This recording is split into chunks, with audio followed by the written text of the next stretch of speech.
बड़े चल रहे हैं तो उनके पास संतानों की कोई कमी नहीं है। धुंधली देवी की बहन कहती है कि देखो धुंधली, मैं अभी गर्भवती हूँ। तुम एक काम करो कि तुम मुझे कुछ धन दे दो, मेरे पति देव को कुछ धन दे दो और मैं ये बालक तुम्हें दे दूंगी।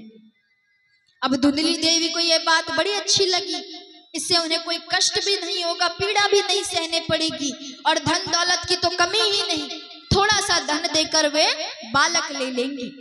उन्हें ये विचार बड़ा अच्छा लगा। अब वे अपनी बहन से पूछने लगी कि अब इस फल का क्या करूं। उनकी बहन कहती है कि इस फल को गाय के नाद में डाल दो, अगर कुछ होना होगा तो हो जाएगा।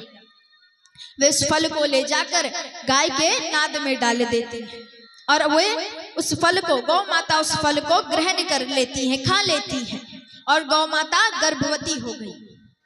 अब इधर धुंधली देवी अपने पति से कहती हैं कि मैंने उस फल को खा लिया है और मैं गर्भवती हो गई हूँ, किंतु मैं अपने बच्चे को अपने बहन के घर पर जन्म दूंगी, ऐसा धुंधली देवी कहती है। आत्मदेव जी को लगा कि हो सकता है कि अपने घर पर कोई है नहीं, सेवा सत्कार नहीं हो पाएगा, तो ये अपने बहन के घर जाना चाहती हैं। तो आत्मदेव जी मान गए। धुंधली देवी धन लेकर अपने बहन के घर चली गई। समय बीता, 9 महीने बाद वे उधर से एक बालक लेकर आई।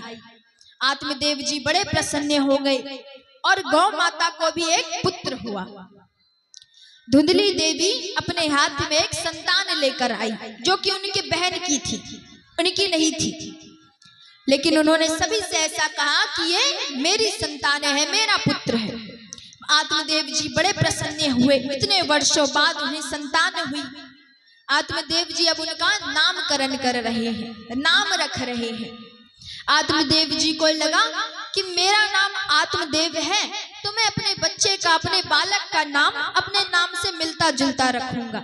मेरा नाम आत्मदेव है तो मैं इनका नाम परमात्म देव रखूंगा। उन्होंने अपनी इच्छा अपनी पत्नी को बताई। अब धुंधली देवी बड़ा झंझला उठी।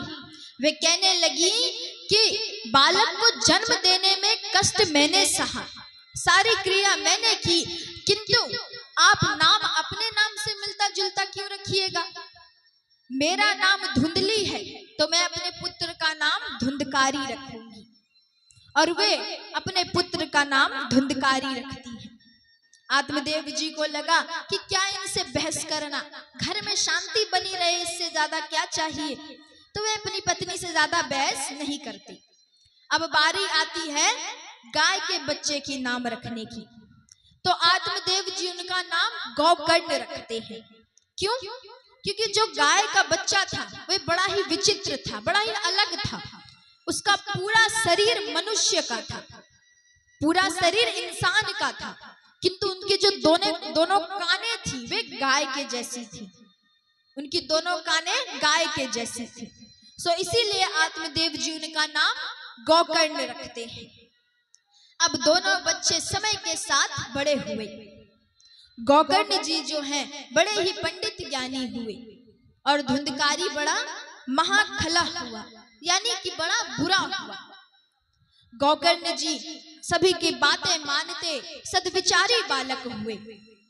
जो गाय का पुत्र था गौकर्ण जी बड़े ही अच्छे बालक, और धुंधकारी, जैसा कि मैंने शुरू में कह दिया कि नाम का बड़ा प्रभाव पड़ता है। उनकी माता ने उनका नाम रख दिया धुंधकारी, तो उनके काम भी वैसे ही थे।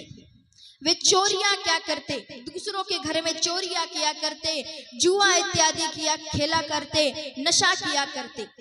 जो धुंधकारी था वे बड़ा ही बुरा बालक निकला। समय के साथ बुरी संगत में पड़ के वे बड़ा बुरा बन गया। अब धुंधकारी प्रतिदिन अपनी माता से धन मांगता। और देखिए, बच्चे संस्कार हमेशा अपने घर से सीखते हैं। बच्चों को कभी भी धन दौलत दिखाकर नहीं पालना चाहिए। उनके मन में घमंड आ जाता है कि मेरे पास तो इतनी धन दौलत है। बच्चों को कभी पैसे दिखाकर नहीं पालना चाहिए, और यही गलती यहाँ पर धुंधली देवी ने कर दी। जब भी धुंधकारी उनसे धन मांगने आता तो धुंधली देवी क्या कहती कि ले जा पुत्र, ये सारी चीजें तो तुम्हारी ही है, ये सारी धन दौलत तुम्हारी है। हमेशा उन्हें धन दौलत के बारे में बताती रहती। अब धुंधकारी को बड़ा अहंकार हो गया कि मैं तो बड़ा धनवान हूँ, और वे धन ले जाकर जुआ खेलने लगा, उसमें हारने लगा। अब एक शाम को आत्मदेव जी शाम को रात्रि के समय अपने आंगन में खटिए पर बैठकर फूट फूट कर रो रहे थे। तभी गोकर्ण जी वहां पर आते हैं। अपने पिता को ऐसी स्थिति में देखा, उनके बारे में जानने गए, उनसे पूछने लगे कि पिताजी आप क्यों रो रहे हैं। आत्मदेव जी कहते हैं कि मैं अपने पुत्र की वजह से रो रहा हूं। इससे अच्छा ऐसा होता कि मुझे कोई संतान ना होती, मैं बिना संतान के रहता। ऐसी संतान से तो निसंतान रहना ही अच्छा था। अब यहाँ पर गोकर्ण जी आत्मदेव जी को ज्ञान प्रदान करते हैं, ज्ञान की बातें बता रहे हैं। वे कहते हैं पिताजी अब आपका यहाँ पर कार्य पूरा हुआ, अब आपको संन्यास ले लेना चाहिए। पहले के जो लोग थे, जो गृहस्थ आश्रम में रहते थे, परिवार के साथ रहते थे, वे जीवन भर बुढ़ापे तक परिवार के साथ नहीं रहते थे। जब उनके बच्चे बड़े हो जाते, कार्य संभालने योग्य हो जाते, तो वे संन्यास ले लिया करते। वे घर को छोड़कर वन चले जाते और भगवान का नाम जप करते। तब गोकर्ण जी यहाँ आत्मदेव जी को समझा रहे हैं कि पिताजी अब आपका कार्य पूरा हुआ, अब आपको संन्यास ले लेना चाहिए, और सारी ज्ञान की बातें बताते हैं। आत्मदेव जी को ऐसा लगा कि उनका पुत्र ठीक कह रहा है, और गोकर्ण जी की बात मानकर वे रात्रि के ही समय वन की ओर चले गए।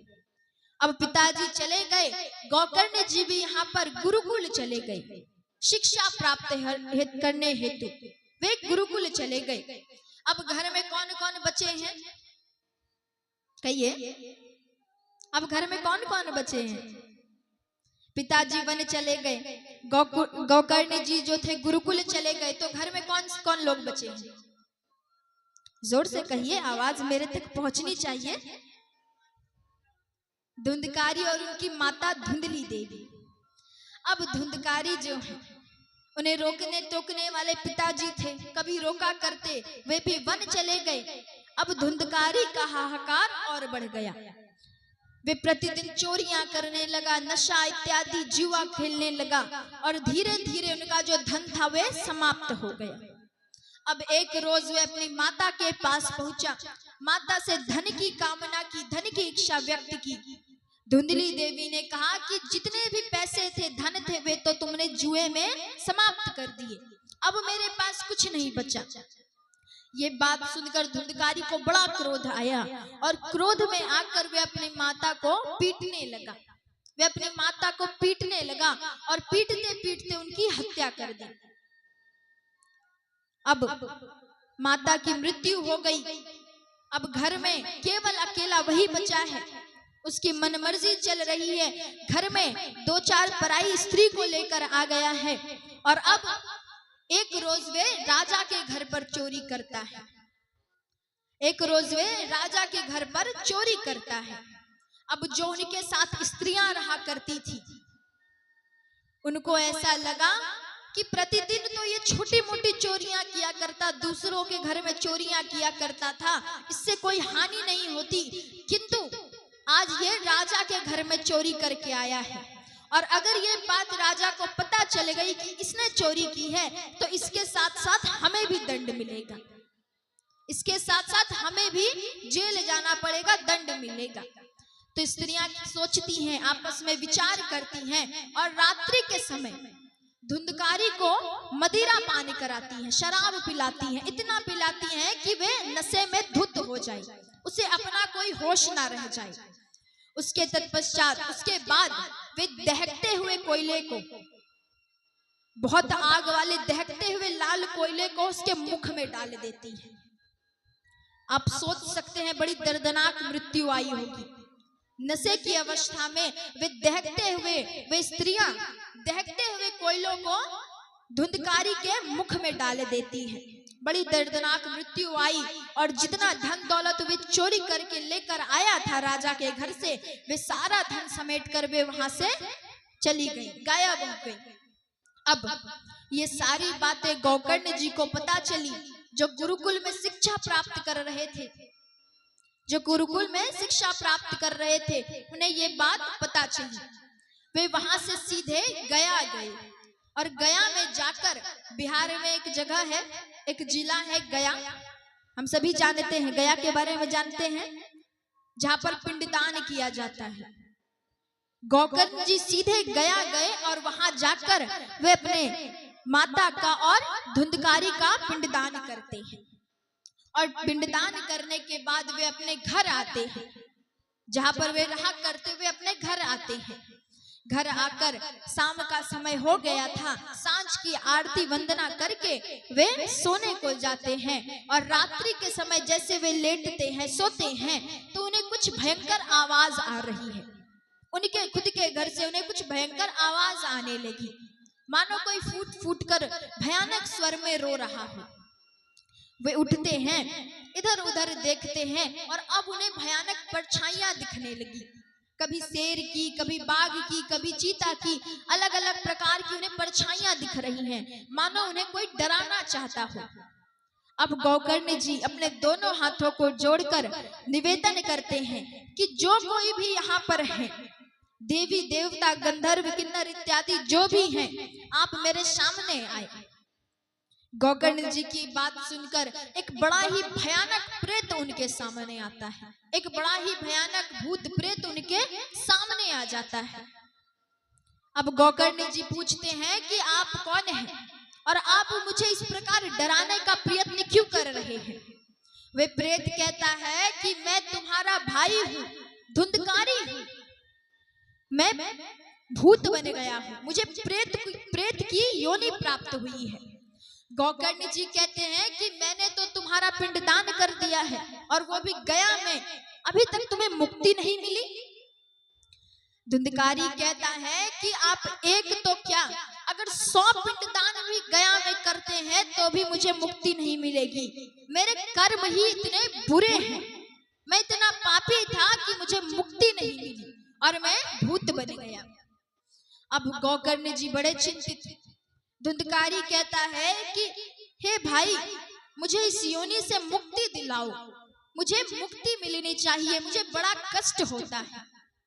अब गोकर्ण जी रात्रि के समय सोने का प्रयत्न करते हैं, किंतु उनको नींद नहीं आ रही। वे इस चिंता में हैं कि उनके भाई को मुक्ति कैसे मिलेगी।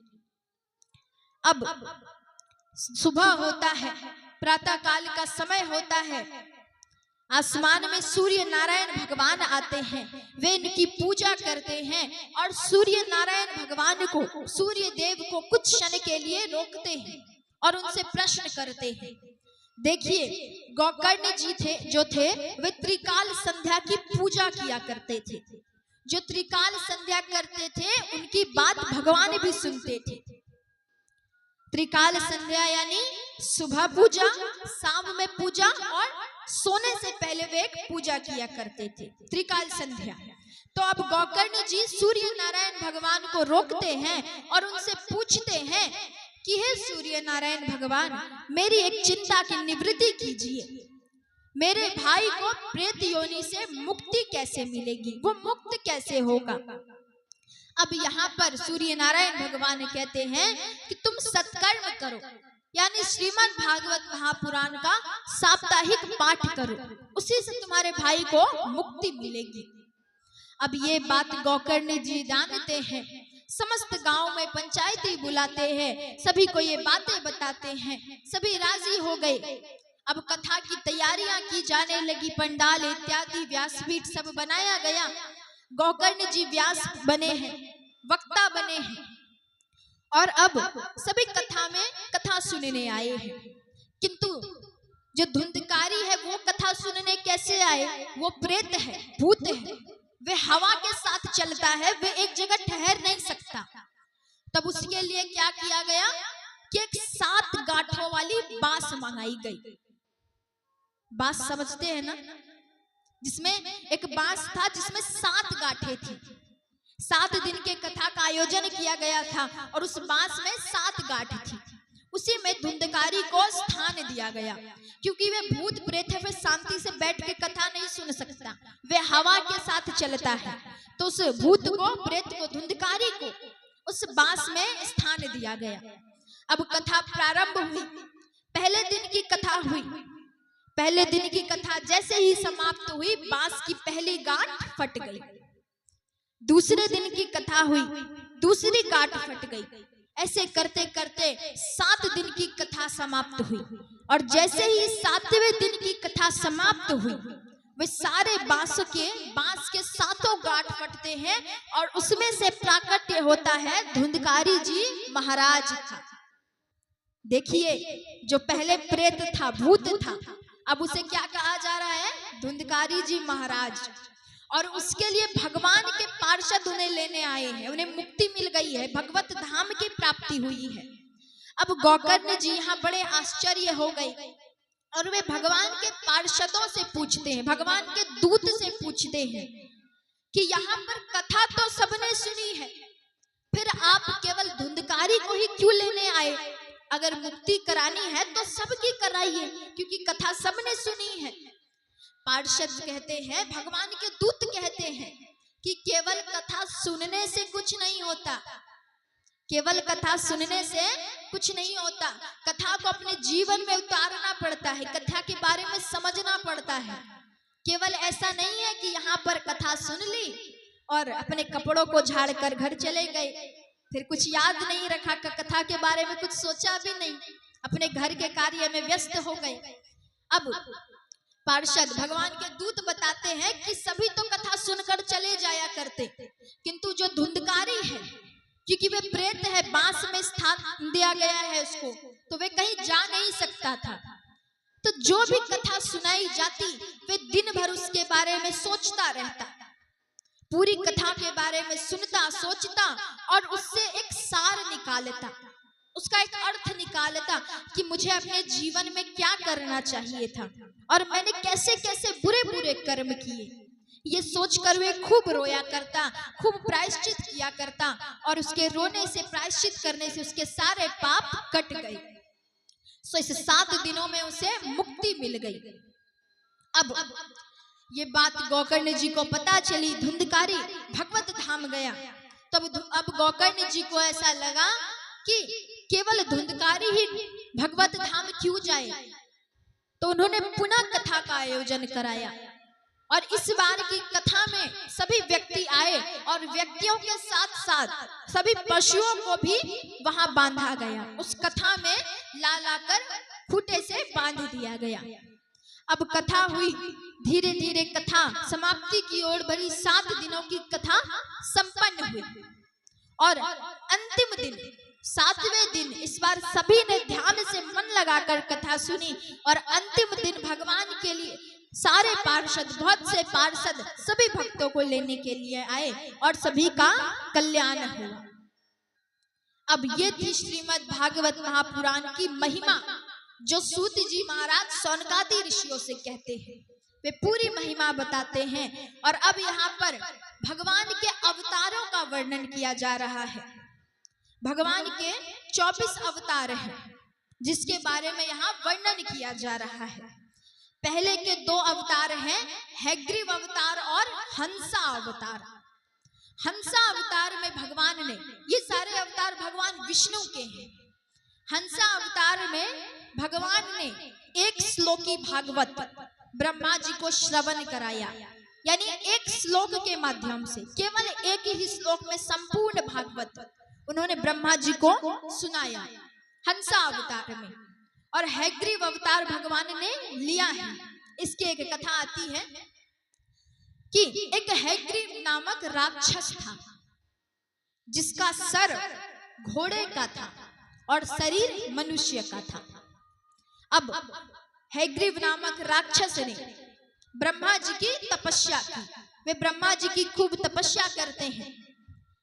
भगवान ब्रह्मा उनसे प्रसन्न होते हैं, उनकी तपस्या से खुश होते हैं और उन्हें दर्शन देने आते हैं और उनसे कहते हैं कि मांगो, तुम्हें क्या वरदान चाहिए। हैग्रीव कहता है कि मुझे एक ही वरदान चाहिए कि मेरी मृत्यु मुझे कोई मेरे जैसा ही मार सके, जो कि दिखने में मेरे जैसा हो। और उसे ऐसा लगता था कि उसके जैसा इस पूरे संसार में दूसरा कोई नहीं है, क्योंकि उसका सर घोड़े का था और शरीर मनुष्य का। तो वह बड़ा ही विचित्र था, राक्षस था। तो उसने कहा ब्रह्मा जी से कि मुझे कोई मेरे जैसा दिखने वाला ही मार सके, अन्यथा कोई ना मार सके।